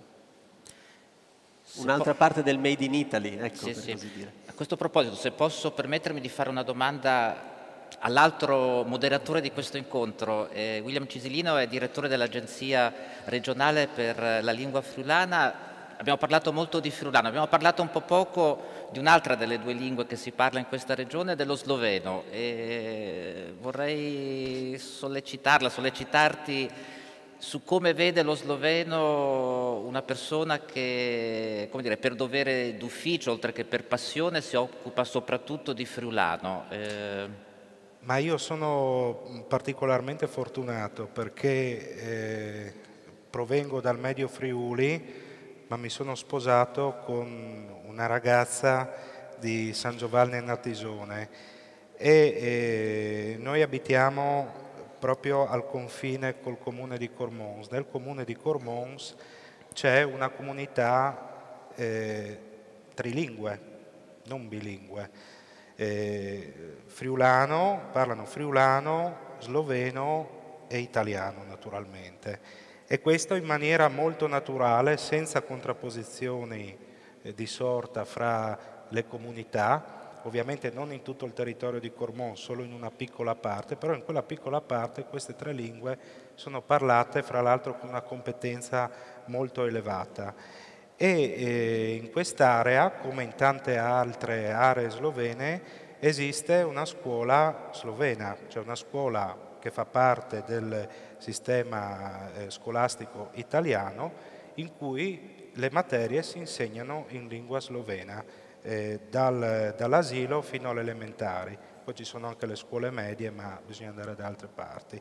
E quindi la mia famiglia vive ogni giorno questa realtà, perché mia figlia ha frequentato, pur essendo noi di lingua friulana, ovviamente parlando anche l'italiano, abbiamo iscritto nostra figlia nella scuola slovena, e quindi nostra figlia, che attualmente ha fatto l'asilo e adesso i primi 2 anni delle elementari, ha una competenza in tutte e tre queste lingue, e devo dire per ora perlomeno non solo non ha avuto difficoltà, ma si è trovata molto bene. Quindi la mia esperienza nei confronti dello sloveno proprio la vivo di giorno in giorno. Peraltro nei confronti di noi genitori che non lo sappiamo parlare, ce ne sono anche altri nella scuola, diciamo siamo più o meno metà e metà come conoscenza dello sloveno, però è anche un modo per potersi approcciare con più naturalità verso questa lingua che subito di là del confine italiano, no, ovviamente parlano lo sloveno ma parlano anche l'italiano, no, non si capisce bene perché quando si fa il passo confinario all'incontrario, qua c'è il buio oltre la siepe. È una delle tante asimmetrie. Posso Certo, chiedere alla dottoressa Pavatti, ma adesso un modello del genere non è direttamente esportabile in tutte le altre parti della nostra regione, ma non pensi che forse qualche cosa di più, oltre che per il friulano, si potrebbe fare anche per lo sloveno e per il tedesco, naturalmente? Considerare l'aspetto normativo cambia completamente il panorama, perché per lo sloveno abbiamo l'inserimento a ordinamento. Questo significa che in seguito proprio ai trattati internazionali ci sono delle scuole con lingua di insegnamento slovena, quindi con il personale che viene dato dallo Stato, che sono considerate da tutti i punti di vista come le scuole con lingua di insegnamento italiana, mentre per il resto, quindi per il friulano e per il tedesco, dobbiamo inventarci tutto. E volevo far notare, prima quando parlavo proprio di queste modifiche agli ordinamenti, si sta creando nelle scuole anche questa situazione. Allora, la seconda lingua tedesca nella scuola media è scelta sempre meno da parte delle famiglie, proprio perché considerano che poi si perde, cioè trascorsi 3 anni della scuola media non c'è l'opportunità di continuare con questo insegnamento, e quindi sempre di più ci ritroviamo appunto con famiglie che preferiscono una lingua considerata facile, una lingua romanza, lo spagnolo, appunto perché pensano che così il ragazzo magari fa meno fatica, e rinunciano invece all'opportunità del tedesco. Noi stiamo perdendo cattedre di tedesco per questo motivo, proprio perché viene considerata appunto una lingua più difficile. Quindi questo si capisce quanta parte di sensibilizzazione nei confronti della popolazione manchi completamente. Cioè molte volte come scuola ci parliamo tra addetti ai lavori, ma non dialoghiamo veramente con il contesto, con la società, e quindi non rendiamo partecipi proprio delle scelte che sono fondamentali anche gli altri portatori di interesse. Secondo me, l'ho detto prima, lo ribadisco, manca questa volontà di fare rete. Deve partire sicuramente dalla regione, deve coinvolgere poi tutti i vari soggetti che a diverso titolo devono essere coinvolti, altrimenti una politica plurilinguistica farà fatica a decollare, cioè rimane una dichiarazione di intenti, rimane appunto nelle menti illuminate, però deve davvero trovare le gambe per camminare in qualche modo. E allora sì, anche io veramente auspico che anche dopo questo dibattito di questa sera si possa già da domani incominciare ad agire, a fare qualche cosa per modificare, altrimenti mi sembra che le cose difficilmente possano cambiare in futuro. Faccio un altro esempio, abbiamo i programmi comunitari, no? Sono fondamentali i programmi comunitari perché nell'ambito della scuola danno veramente la possibilità di sperimentare l'Europa e quindi di fare quello che probabilmente nelle nostre generazioni non ci era dato la possibilità di fare, cioè di andare davvero in altri paesi europei, di impostare un partenariato a distanza, in presenza, mobilità docenti, mobilità degli studenti. Però ancora qui abbiamo che invece gli istituti contrattuali non prevedono la copertura dell'assenza, e quindi ben vero che adesso il nuovo programma Erasmus+, lo dico per gli addetti ai lavori, prevede attività di job shadowing, vado in un altro paese, rimango per un lungo periodo, apprendo, attingo, ma chi sostituisce il docente che rimane assente nell'istituto? Non è stato previsto, manca il dialogo quindi tra da una parte quindi lo Stato nazionale e dall'altra le politiche comunitarie. Abbiamo evocato più volte la parola dialogo, io non vedo bene nell'oscurità Franca Rigoni, però forse è arrivato il momento di aprire al dialogo anche... Qualcuno si sta svegliando. Devo alzarmi in piedi, non è nel mio stile. Va bene. Intanto un ringraziamento profondo a Vicino e Lontano, perché finalmente ha aperto di più all'analisi del vicino, e Franca sa di questa mia posizione, quindi sono molto contenta. Benissimo, il federalismo in vista di una autonoma, sperimentale esperienza di educazione plurilingue, il cui processo rispetti e parta dalla ricchezza multilingue di ciascuna regione. Bene, ci sono però, questa è anche quello che qui abbiamo tentato di fare, però sempre sperimentalmente, cercando di sciogliere nodi che spesso sono nodi gordiani. È difficile perché finché il quadro generale, lo evidenziava la dottoressa Pavatti adesso, ci impone delle regole, cioè per esempio le supplenze, o per esempio di realizzare per lo sloveno o il bilinguismo sloveno-italiano la scuola con lingua di insegnamento slovena. Noi abbiamo bisogno di un'autonomia che permetta concretamente alle scuole un'organizzazione curricolare autonoma. E anche le leggi regionali, io continuo a criticarle, pensano e legiferano in termini di ore. Ora, l'educazione plurilingue è quella che scombina completamente il quadro curricolare orario. Abbiamo bisogno di avere un altro strumento fondamentale, intanto un supporto economico, per formare adeguatamente gli insegnanti. Lo Stato italiano si è sempre molto disinteressato della formazione professionale di tutti gli insegnanti. Ha chiamato per molto tempo aggiornamento ciò che aggiornamento non era. Ora l'abbiamo sperimentato in questi 2 anni di introduzione della lingua minoritaria. Ci sono, mi pare, 1100 insegnanti impegnati nella scuola dell'infanzia e nella scuola elementare.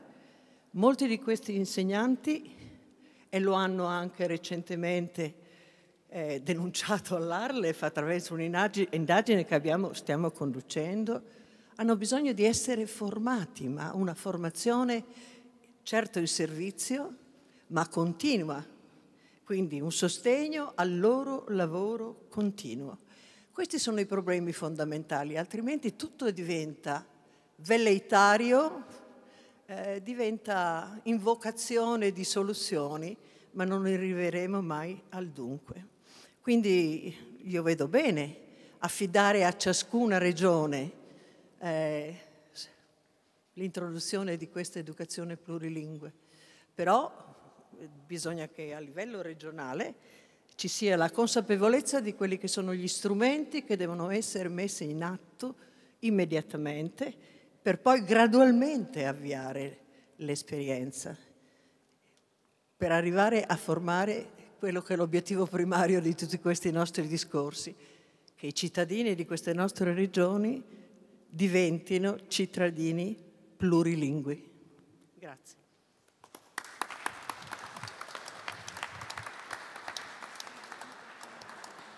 Volevo chiedere qualche cosa, forse al professor Palermo, ma insomma a tutti voi, a proposito del concetto della tutela delle lingue. Mi è venuto in mente mentre vi ascoltavo e pensando, come dire, alle zone d'ombra dei nostri discorsi, che tutto sommato, al di là di tutti i problemi che ci sono, però noi ragioniamo di paesi che convivono pacificamente all'interno dell'Unione Europea, e quindi la tutela delle lingue ha un determinato significato. La tutela delle lingue in questo momento in Ucraina, per esempio, ha un significato molto diverso. A me interessava, per esempio, soprattutto, però la domanda è rivolta a voi tutti, soprattutto da parte del professor Palermo per la sua competenza in materia giuridica, quando sente parlare della tutela della lingua invocata dai russi che intervengono in Ucraina per tutelare la lingua russa in Ucraina. Un giurista lì che cosa? Perché è sempre il solito problema che si parla delle lingue e si intende invece qualcos'altro, perché è chiaro che non si può tutelare in astratto la lingua ucraina, la lingua russa in Ucraina. Ecco, un giurista lì sente una violenza linguistica anche perché vede il termine della tutela linguistica in qualche modo abusato o... C'è naturalmente un grado di politicità dietro a qualunque scelta, che sia di tipo positivo, che sia di tipo negativo. Tutto sta nel mantenerlo all'interno del margine di ciò che è lecito, e in questi casi naturalmente abbiamo una strumentalizzazione evidente dell'elemento linguistico come, ahimè, molto spesso dell'elemento storico per mere finalità politiche del momento. Ciò che accade dal punto di vista giuridico è molto interessante. La Russia, come anche altri paesi, ma la Russia ha in più anche naturalmente la forza militare dietro, ha delle disposizioni legislative e costituzionali che obbligano alla tutela dei propri concittadini all'estero.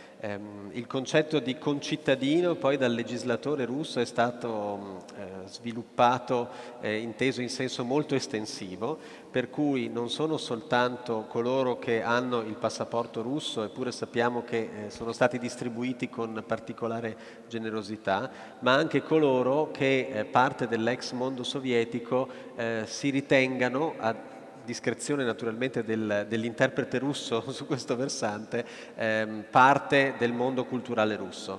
Per cui dal punto di vista giuridico l'intervento russo è una necessità costituzionale. L'abbiamo visto già in Georgia accadere in maniera molto chiara, si davano passaporti come se piovesse in Sud Ossetia e poi si interviene militarmente per la necessità di proteggere i propri concittadini. Ora, naturalmente, dico, al di là della strumentalizzazione politica, ci sono degli standard che si stanno creando sul piano internazionale, e non può essere che questo il piano sul quale risolvere il problema, che stabiliscono fino a che punto sia possibile prendersi cura delle proprie, tra virgolette, minoranze all'estero, proprie perché uno Stato che si identifica in termini etnici poi identifica anche qual è immediatamente la propria minoranza all'estero, e già questo è di per sé problematico, e quando invece un tale intervento sia illegittimo. Ad esempio anche qui con la Slovenia esistono degli accordi bilaterali in base ai quali, non so, si finanziano i teatri, si danno delle facilitazioni per andare a studiare dall'altra parte del confine e viceversa, e queste sono attività che sono normalmente compiute nei rapporti bilaterali tra Stati e sono unanimemente accettate come legittime. In altri casi, appunto, no. Il problema è anche sempre la ricerca del consenso dello Stato nel quale la minoranza è insediata. Allora i rapporti bilaterali, può sembrare una banalità, funzionano intanto in quanto lo Stato dove la minoranza risiede sia d'accordo nel ricevere questi supporti. Chiaramente se non funziona il rapporto tra i due Stati, poi è molto facile, troppo facile strumentalizzare la lingua per ragioni politiche. Sull'Ucraina potremmo parlare a lungo, ma non credo che sia il tema della giornata di oggi. No. Però era un modo per, come dire, collegare anche il nostro dibattito ad altri temi che così saranno argomento di dibattiti o lo sono stati in questi giorni, e per far capire come anche il problema comunque della tutela delle lingue non è un problema, come dire, accademico, astratto, ma è qualcosa che ha a che fare con la storia e con la politica contemporanea.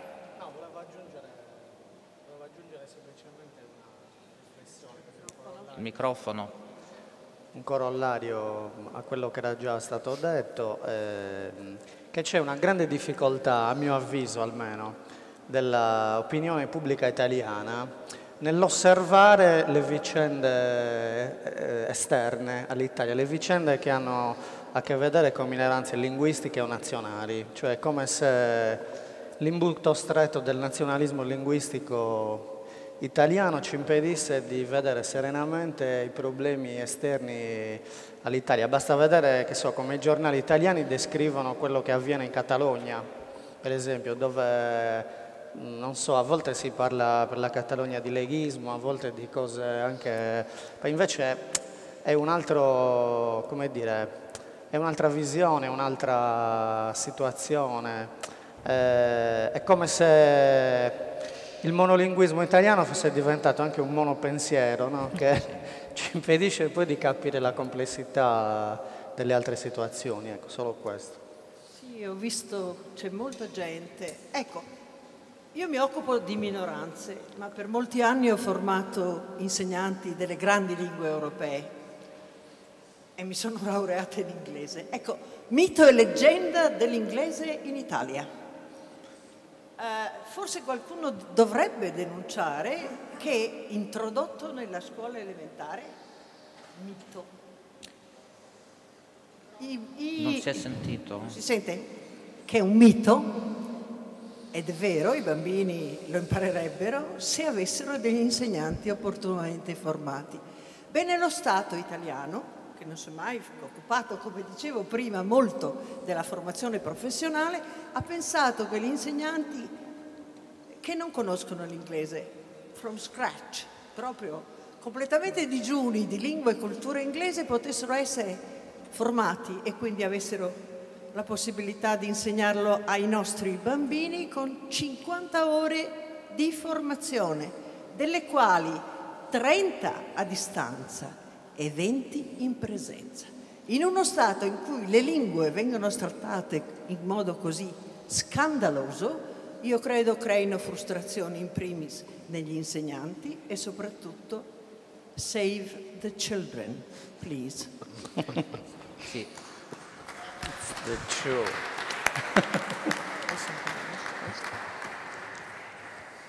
C'è forse ancora. Vorrei spostare Prego. un attimo. Ah no. Vorrei spostare un attimo l'attenzione dalla questione puramente linguistica alla questione identitaria. Gli irlandesi da molto tempo non parlano più l'irlandese, se non una piccolissima minoranza remota nelle isole Aran e lì attorno, eppure sono notoriamente irlandesi, orgogliosi di esserlo e riconoscibili ovunque quando si muovono al di fuori di casa propria. Credo che anche le altre identità, diciamo nazionali, per usare un termine forse che si presta a molti equivoci, ma non so trovarne un altro, anche le altre identità nazionali potrebbero imparare molto da questo tipo di esperienza in un mondo come il nostro, nel quale l'uso della lingua antica, minoritaria, va inevitabilmente restringendosi per i noti fenomeni di globalizzazione, di impero mediatico da parte di lingue più forti, eccetera. Ecco, vorrei sapere da voi come se ne esce e qual è la vostra opinione. Posso? Quindi lei praticamente sta proponendo di abbandonare l'italiano per parlare l'inglese? No, ma Posso, il problema non è abbandonare una lingua. Siccome sta parlando in italiano, non so Sto qual è la parlando sua... in italiano, ma la lingua è uno strumento di comunicazione. È evidente che è anche espressione di qualcosa che ha a che vedere con una cultura tipica di una determinata area. Il professor Scalon ha recentemente pubblicato il dizionario biografico dei friulani, nel quale un'opera mastodontica di consultazione, nel quale sono presenti ovviamente non solo i parlanti friulani, ma sono presenti tutti i personaggi che in questa terra, per qualche ragione, hanno operato da un punto di vista della cultura, dello studio, dell'economia e hanno avuto importanza nella vita di quest'area. Probabilmente c'è qualcosa di più della lingua intorno all'idea di essere friulani. Se anche il friulano oggi è una lingua come le altre minoritarie in recessione, l'identità friulana non per questo si smarrisce. Quindi la sua proposta è di abbandonare il friulano per passare all'italiano. È di prendere atto che c'è questo fenomeno. Che siamo morti non e che quindi... Non mi faccia dire delle cose che non ho detto. Sto dicendo, no, volevo capire la domanda. La domanda è questa. Perché continuare a insistere solo sulla lingua quando ci interessiamo di una cultura? La cultura friulana non si esaurisce nella competenza linguistica con il friulano, ma ha a che vedere con qualcos'altro che è appunto un fenomeno di cultura e non solo di lingua. Io non so chi sostenga questa tesi che non si possa fare cultura friulana in italiano. credo però che sia importante avere il diritto di parlare la propria lingua e quindi anche il friulano. Se la sua proposta è di fare la fine degli irlandesi e abbandonare il friulano per l'italiano, personalmente sono assolutamente contrario. Credo però che una risposta forse più in medias res la dia il professor Corongiu, perché da loro questo dibattito è un po' più acceso che qua da noi. Non una risposta perché sarebbe troppo pretenzioso, però una riflessione, diciamo, sollecitato da questo tema. Sì, è vero che in Sardegna si discute molto su questo tema, se l'identità sarda sia da riferire esattamente alla comunità linguistica, no, delle lingue che fanno parte della Sardegna, oppure se di per sé, diciamo, la stratificazione storica, poi l'isola, diciamo, che aiuta, no, a identificare l'identità, che è una cosa abbastanza anche liquida da poter essere definita oggi. E quindi si discute molto di questo tema. Di fatto oggi l'egemonia, diciamo, il predominio culturale in Sardegna non è del movimento linguistico della lingua sarda, ma è di settori della cultura, della società sarda, che comunque veicolano la loro sardità attraverso l'italiano. Ci sono intellettuali, scrittori, magari qualcuno di questi scrittori l'avrete anche letto qua in sala perché sono molto conosciuti, che veicolano attraverso l'italiano tutto un vissuto sardo che sicuramente è importante, è ben definito ed è anche visto con gli occhi esterni molto sardo, no? Anche se non si serve della lingua propria e diciamo che in questo momento l'egemonia in Sardegna è questa e si pensa soprattutto a questo. Il movimento linguistico è presente, è importante, ma non ha certamente il predominio della vicenda culturale. Però allo stesso tempo, se usciamo da questi confini e guardiamo ad alcuni esempi, anche a quello che ha fatto lei, quello dell'Irlanda, secondo me si notano sia dei punti di forza però anche delle criticità, perché è vero che gli irlandesi parlano poco la loro lingua, mi pare che nell'ultimo censimento siano 70.000, 90.000, insomma anche lì, però l'irlandese è la prima lingua ufficiale dell'Eire, è la prima lingua ufficiale, ha una televisione, ha l'insegnamento obbligatorio scolastico e c'è stato anche un sondaggio, un referendum fatto negli anni scorsi in cui si chiedeva agli irlandesi se volevano continuare a investire su questa lingua, se era importante per la loro identità e le risposte sono state bulgare da questo punto di vista, cioè anche se non lo parlano gli irlandesi lo ritengono comunque molto importante per la loro identità nazionale, nel caso degli irlandesi è proprio nazionale perché è uno stato sovrano. Quindi secondo me la risposta che si può dare, la riflessione che si può fare è questa, che nella vita niente assoluto e verità e certezze non ce ne sono, quindi sicuramente una comunità può adottare tutte le misure che ritiene per salvaguardare se stessa, anche abbandonare la propria lingua, però sicuramente avere una propria lingua per fare un discorso relativista però pratico aiuta molto la difesa di un'identità locale, perché è un segno di differenza immediato, perché per un viaggiatore come me che arriva in Friuli o va in Veneto, se non ci fosse la differenza della lingua friulana sarebbe difficile per me capire se sono in Veneto o sono in Friuli, quindi ci sono degli elementi che caratterizzano. E poi bisogna stare attenti anche alle lingue, perché questo è un dibattito molto presente in Sardegna, perché una cosa, almeno a mio avviso, una riflessione che do magari anche agli altri esperti. Una cosa è per esempio che uno Stato nazionale adotti l'inglese come lingua ufficiale, no? Come hanno fatto gli irlandesi, per varie ragioni storiche, perché l'inglese ormai è una lingua talmente diffusa nel mondo ed è la lingua ufficiale di tanti Stati che non è che si caratterizza particolarmente a livello simbolico come lingua di qualcuno. No? Quindi è un immaginario, un vissuto, non dico vuoto, però abbastanza liquido che può essere riempito da un immaginario collettivo particolare. Cosa che non si può dire, per esempio, secondo me, dell'italiano, che è una lingua effettivamente che si caratterizza proprio come lingua degli italiani. Cioè, se uno chi sono nel mondo? Vediamo lo sguardo esterno al nostro. Chi sono nel mondo gli italiani? Quelli che parlano italiano.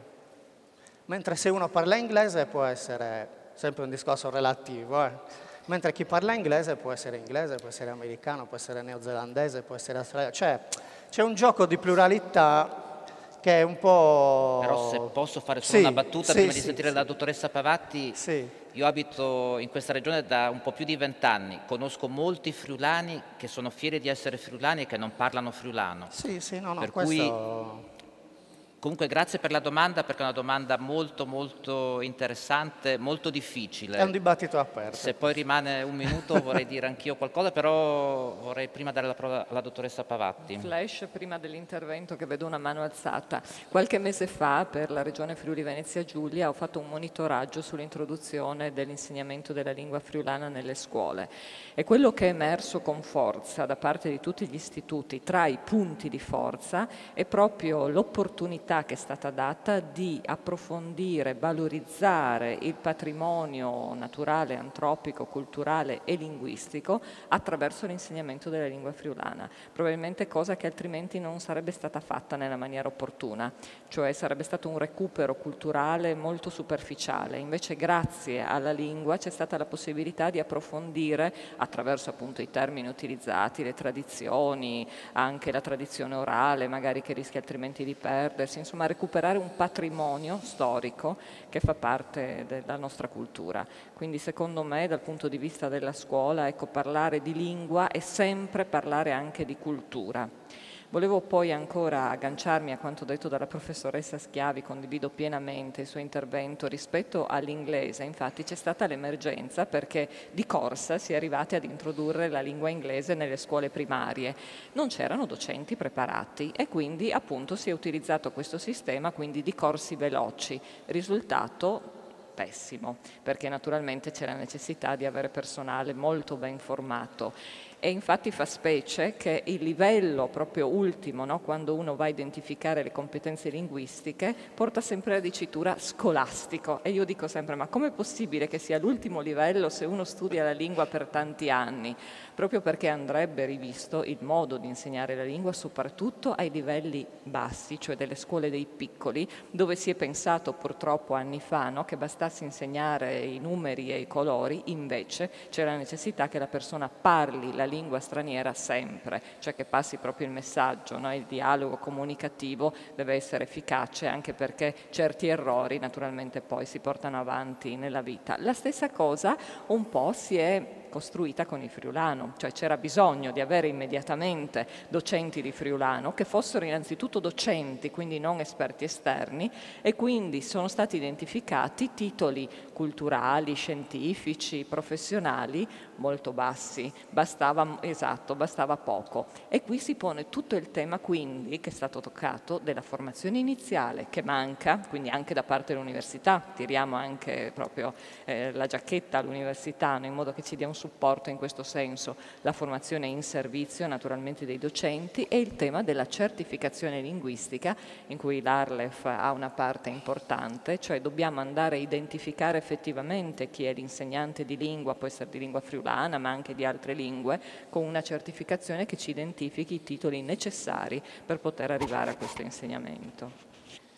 Se posso anch'io aggiungermi la risposta? No, c'era una domanda, allora diamo la precedenza alla domanda. Grazie, ringrazio gli interlocutori di questo interessante incontro e appunto sul problema della tutela delle lingue minoritarie, ma mi chiedo, forse sta sorgendo un altro problema oppure non è un problema, e parlo della tutela della lingua italiana, l'italiano che oggigiorno si sta sempre più infarcendo di termini inglesi, di anglicismi. Allora questo può essere un problema perché può essere visto come una involuzione della lingua italiana oppure è una forma evolutiva dell'italiano, o semplicemente è un falso timore, perché questo fenomeno lo si può guardare come un fenomeno di moda, per cui il problema della tutela della nostra lingua non esiste. Ecco, volevo chiedermi questa cosa. Grazie. Non so se posso immediatamente dire qualche cosa, grazie anche per questa domanda molto molto importante. Il numero di anglicismi o anglismi presenti nell'italiano è forse meno alto di quello che alle volte può sembrare, è infinitamente più basso del numero di francesismi che erano entrati nell'italiano, nei dialetti dell'italiano nel Settecento. Nonostante appunto quel numero di francesismi fosse così ampio, l'italiano è sopravvissuto come lingua alla moda francese, gallica, gallicizzante e oggi naturalmente deve misurarsi con l'influsso dell'anglo-americano. Un rischio c'è, per esempio, e volevo, come dire, spiegare come università e scuola siano due realtà molto vicine, perché c'è una forte pressione anche nei confronti di noi docenti universitari per, in alcune facoltà, in alcune discipline naturalmente più che in altre, per passare dall'uso dell'italiano nelle lezioni universitarie all'uso dell'inglese, con dei ragionamenti in parte condivisibili, ma soprattutto molto molto pericolosi, perché credo che l'università italiana deve formare dei buoni medici, ingegneri, chimici e così via nella lingua italiana. Questa pressione dell'inglese, io ho detto fin dall'inizio, ed è sotto gli occhi di tutti, l'inglese è necessario. Io personalmente, e non è una mia idea originale, è qualcosa che ho appreso leggendo studi di grandi linguisti, diciamo, di respiro europeo, sembra un po' paradossale quello che sto per dire, al limite della provocazione, ma nella scuola converrebbe partire dalle altre lingue europee e aggiungere l'inglese come seconda lingua straniera, perché all'inglese ci si arriva comunque e il rischio è che se si comincia con l'inglese sia non solo la prima lingua straniera che si impara, ma l'ultima, e questo non va bene. Per cui il rischio non è tanto quello del numero di anglicismi, ma di un modo di considerare l'inglese come lingua appunto non solo necessaria ma sufficiente. Se posso dire anche qualcosa sul nesso tra lingua e cultura, adesso astraendo un attimo dal problema del friulano e forse anche del sardo, credo che quello che è stato chiesto, quello che è stato detto sia molto importante, almeno come elemento di riflessione. L'importante è non fare della lingua un idolo.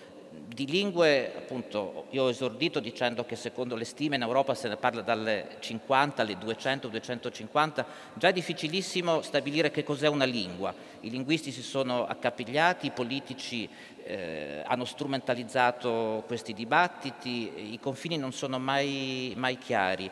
L'importante, e le lingue sono tante quelle che vengono parlate oggi, sono ancora di più le lingue che non sono più parlate perché sono scomparse. Naturalmente le lingue nascono, vivono e possono scomparire, vanno difese, naturalmente non devono e non possono diventare degli idoli perché ci sono delle cose più importanti. Sono uno strumento di comunicazione, sono una parte dell'identità, sono anche tante altre cose, perché sono anche noi che stiamo parlando adesso ci serviamo della lingua per sviluppare dei ragionamenti, però il pensiero è qualcosa di più della lingua.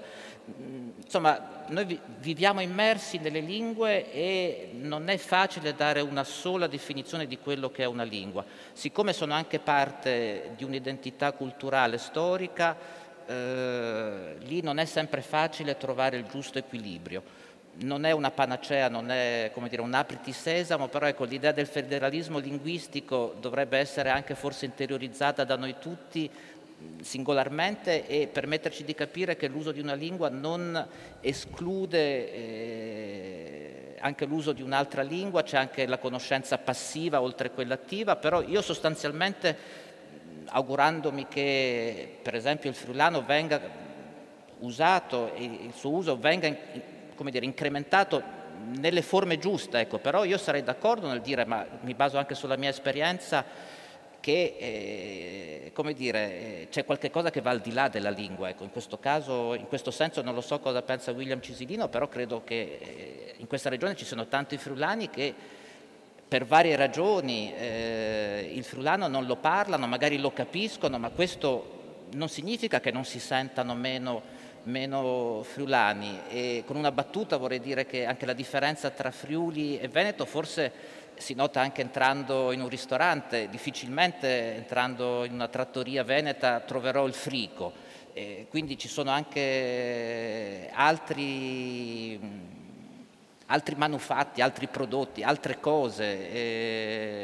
Io non credo di poter essere sospettato di scarso interesse o amore per le lingue, però sono il primo a riconoscere che c'è qualche cosa che va al di là delle lingue stesse. Ecco, su questo credo che dobbiamo essere sicuramente l'identità friulana non si esaurisce nella lingua, ma è un qualche cosa di estremamente complesso.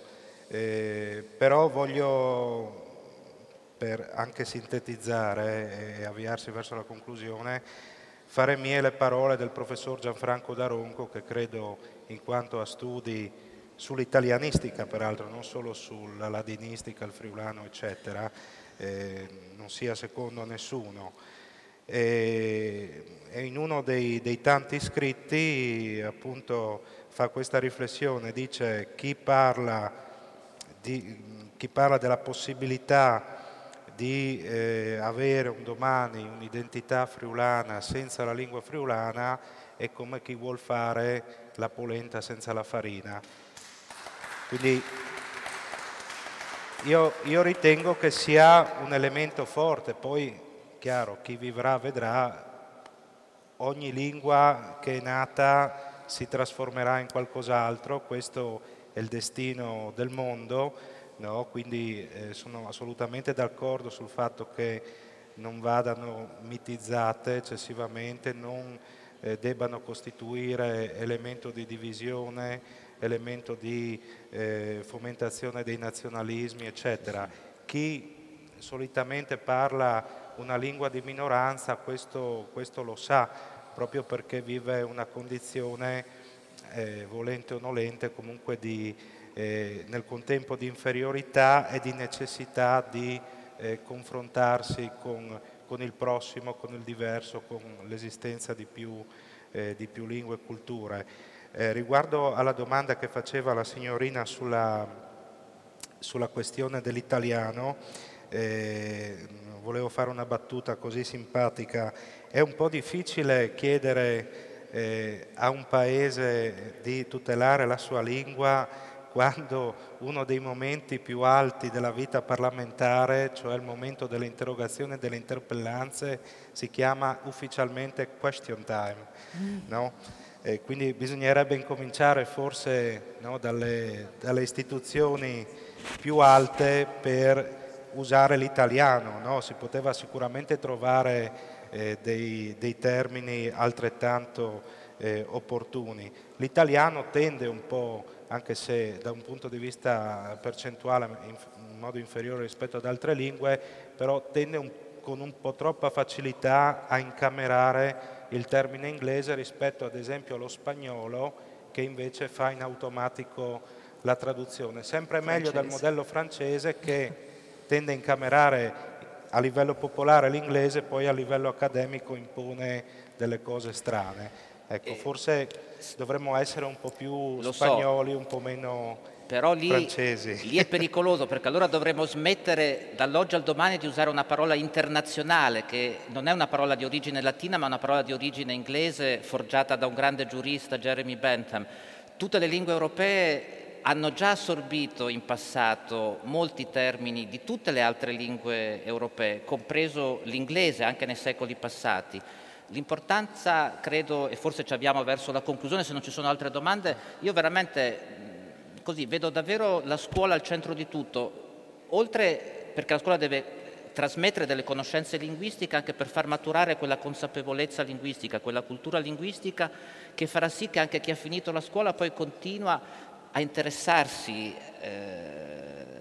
alle lingue, che siano la lingua nazionale per forza, ma anche le lingue minoritarie laddove sono parlate e conosciute, e le lingue straniere. È questo concerto di lingue che deve essere il prodotto finale. E lì, sì, anche a me non piace per nulla il termine question time, Però ci sono cose più gravi, e più grave è per esempio il fatto che l'inglese venga insegnato nei primi anni della scuola da parte di insegnanti che non hanno una sufficiente preparazione, perché gli errori linguistici come dire, inflitti a scolari in tenera età sono quelli che poi non verranno mai più sradicati, e quindi gli insegnanti più bravi dovrebbero essere messi a insegnare alle elementari, questo è il punto, e non il contrario. Comunque si può discutere di tutto, ecco, credo che il Parlamento italiano potrebbe funzionare meglio anche continuando a chiamare il question time, anche se sarebbe meglio trovare un termine italiano. È la realtà quella che conta, e quello che conta è quello che noi vogliamo fare delle nostre lingue, ecco, dal sardo al friulano, all'italiano, all'inglese. Prego.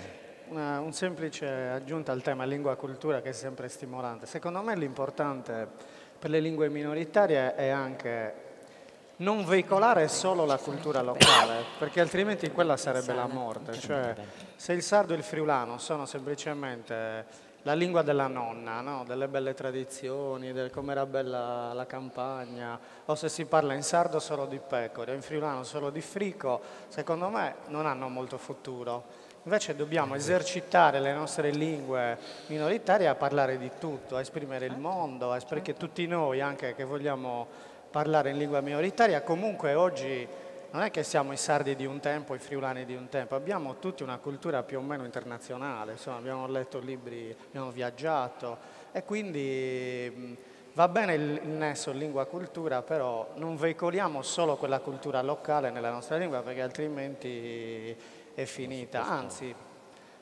qualche anglicismo, io sono favorevole all'uso di tutti i termini, di tutte le lingue, proprio perché la storia insegna che le lingue che assorbono di più poi sono quelle che funzionano meglio, basta vedere l'inglese, no? Che ha assorbito. Quindi, anzi, anglicismi non solo in italiano, ma anche in friulano e in sardo, perché ci servono per esprimere la realtà. Quindi non sarà quella bella lingua friulana o sarda della nonna con qualche parola un po' così nuova, no? Che suona anche brutta, però così bastarda, così sporca, poi la lingua minoritaria sopravvive.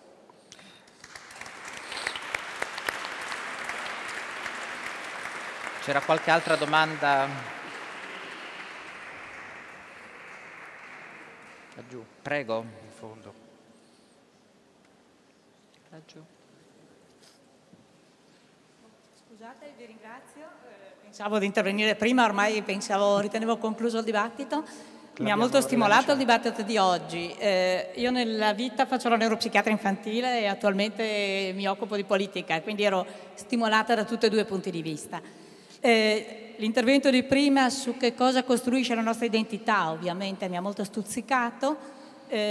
Con tanti linguisti vicino non oso e parlo con molta cautela. Dal punto di vista mio, di neuropsichiatra, quello che ho studiato è che l'identità della persona, tanto più in un mondo globalizzato, è fatto di quello che avviene nei primi anni di vita nella comunicazione delle emozioni, quindi dei ritmi, della prosodia, delle canzoni, delle parole, della lingua usata negli affetti.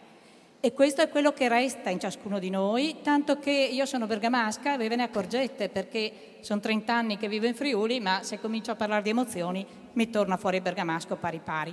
E la prosodia che abbiamo imparato da piccoli, che abbiamo usato da piccoli, non l'abbiamo imparata, è quella che resta e ci connota e ci rende quello che siamo. Ecco, quando studiamo l'identità delle persone, quello che viene scritto nei nostri libri è la lingua, gli affetti, le canzoni, i ritmi, i giochi, le tradizioni, gli odori, i sapori e la ritualità, i giochi classici, eccetera.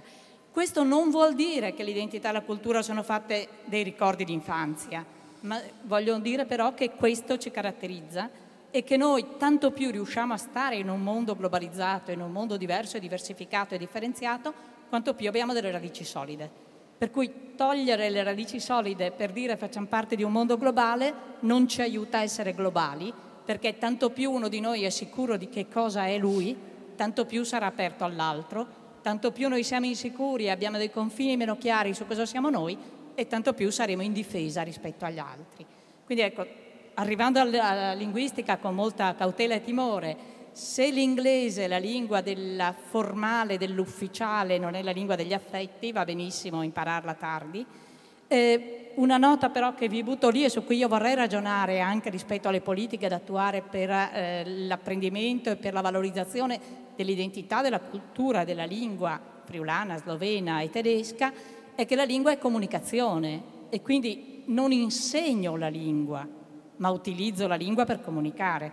Allora mi piacerebbe molto ragionare su come insegnare in friulano piuttosto che insegnare il friulano e su come utilizzare soprattutto queste lingue, ma tutte e quattro, italiano, friulano, sloveno e tedesco, nei primi anni di vita, perché sempre tornando al mio ruolo di neuropsichiatra infantile, c'è una roba che si chiama Family Literacy, che ci dice che più sono gli stimoli e più emozionali sono gli stimoli culturali che noi diamo nei primi anni di vita e più svilupperemo il livello culturale delle persone.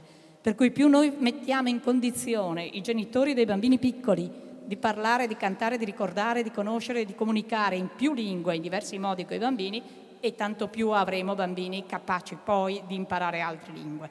E questo è un dato importante.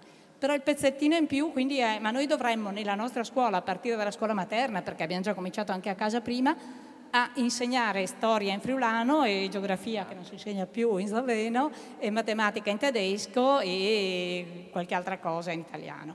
Allora forse questo vuol dire anche pensare a un modo diverso di investire i fondi per il friulano, o come prima, non so perché non ne so abbastanza, che è investire moltissimo perché gli insegnanti nostri abbiano le competenze e il certificato per saper insegnare in lingua, in tutte e quattro le lingue più l'inglese. E quindi puntare molto su questo. Questa è un po' la sfida che a me piacerebbe toccare e chiedo un po' il parere se c'è ancora tempo. Grazie. C'è un'altra domanda, direi, e poi...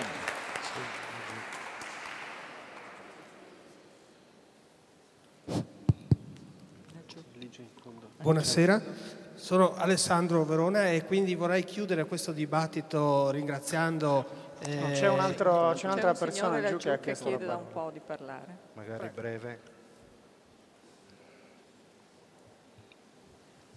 Grazie.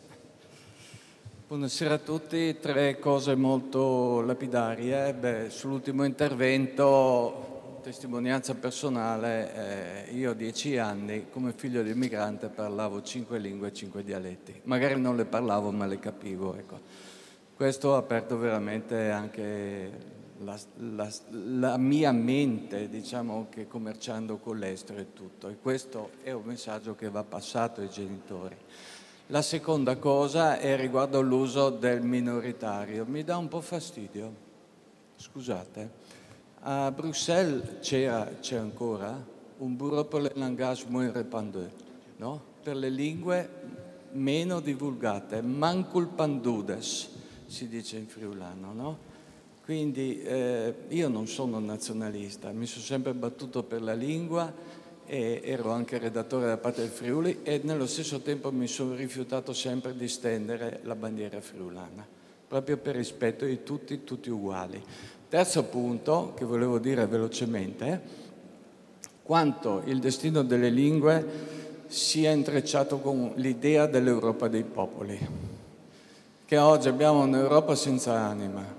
Chi l'aveva ideata all'inizio, l'idea dell'Europa dei popoli, avrebbe, se avessimo portato avanti questa idea coerentemente e ci fossero state ancora teste pensanti, sarebbe stato anche da antidoto verso certi eccessi nei confronti di alcuni popoli in Europa, ecco.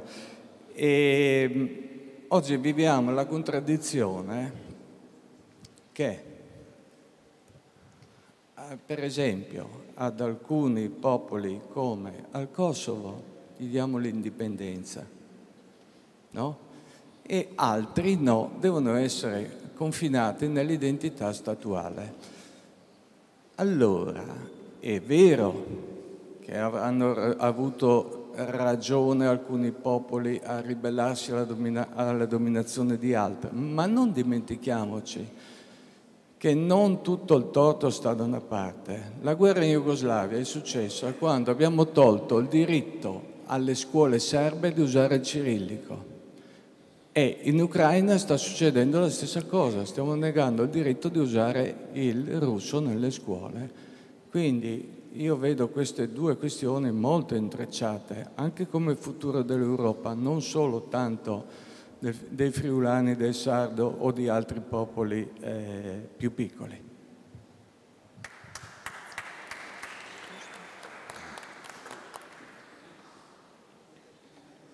No, fai. Volevo, nel chiudere questo intervento sul tema delle lingue, ringraziare l'Arlef, perché da questa giornata noi ci auguriamo che si avvii una collaborazione con l'istituto e che possa approfittare in questo modo anche delle competenze che in questi 10 anni Vicino Lontano ha costruito. Noi nei primi anni avevamo una scritta sotto il nostro logo che era identità e differenza al tempo dei conflitti. Il tema delle identità e differenze è sempre stato presente.